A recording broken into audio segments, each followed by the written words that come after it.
চট্টগ্রামের পাহাড়তলীতে ৫ কেজি গাঁজা সহ মোহাম্মদ ফারুক নামের এক সাংবাদিক পরিচয় দানকারী মাদক কারবারিকে আটক করেছে পাহাড়তলী থানা পুলিশ। আপনি গাঁজা আপনার কাছে পাইছেন? আমার কাছে আপনি নিয়ে আসছেন? আমি নিয়ে আসছি। এই জব্দ লিখে করো, এখানেই করো জব্দ লিখা। এগুলো আপনি আনছেন নাকি অন্য কেউ আনছে? আপনি আনছেন। আপনি কি করেন? আমি সাংবাদিকতা। কোথায় সাংবাদিকতা করেন? দৈনিক ৭১ সংবাদ। কোন জায়গা থেকে আনছেন গাঁজাগুলি? আমি এগুলো কালুর সাথে দিছে বলে ধরুন ব্যাগটা নিয়ে আসে। হ্যাঁ, আপনি আমার সাথে আবার মনে করছিলেন।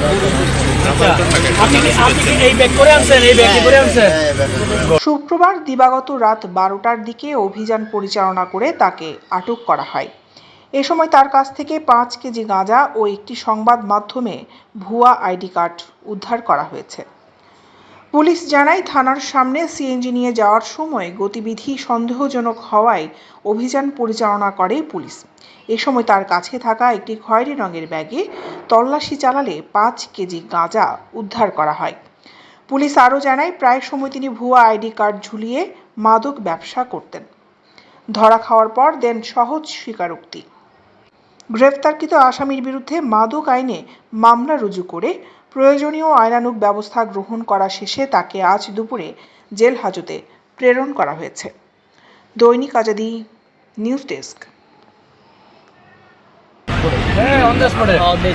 ঠিক আছে। হ্যাঁ, সবুজ। আচ্ছা, জব্দ লিখে করো। পোশাক পরা এটা করো। হ্যাঁ, ঠিক আছে, জব্দ লিখে করো। আসো। ডাক করে চলে ডাকো।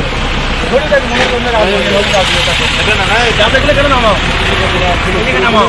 এদিকে লাইট দাও। পুরো কিছু টাকা ধরে দাও। একটা লাইট দাও। কত তালুর মধ্যে হোক। ভিডিও করো এগুলো সব। খুলো।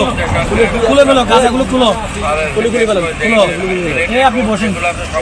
বসেন।